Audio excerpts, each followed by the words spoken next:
मित्रांनो नमस्कार. आज आपण एक खूप गंभीर पण खूपच कॉमन विषय घेणार आहोत. एन्झायटी म्हणजेच चिंता. पण थांबा, ही चिंता म्हणजे साधीशी नाही. पाण्याचा ग्लास थोडा जरी हलला तरी असं वाटतं तो पूर्णपणे विजेच्या बोर्डावर पडणार की काय, सांडणार की काय. आणि कधी कधी रात्री 2 वाजता उठून आपण स्वतःला विचारतो की आपण 5वीतल्या किंवा 10वीतल्या गणिताच्या परीक्षेत नापास तर झालो नव्हतो.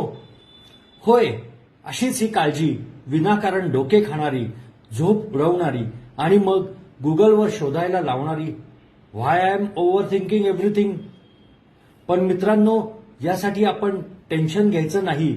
एन्झायटी ही सामान्य मानवी भावना आहे जी कमी करता येते आपल्याला पुष्पौषधीच्या सहाय्याने. कधी परीक्षेपूर्वी, कधी इंटरव्ह्यू आधी, कधी सासूबाईंनी डोळे फिरवले तरी देखील एन्झायटी होतेच. पण त्यासाठीच आहे पुष्पौषधी. लक्षात ठेवा, हसत रहा, बोलत रहा आणि चिंता विसरा, एन्झायटी विसरा. कारण चिंता केल्याने काहीच मिळत नाही. धन्यवाद.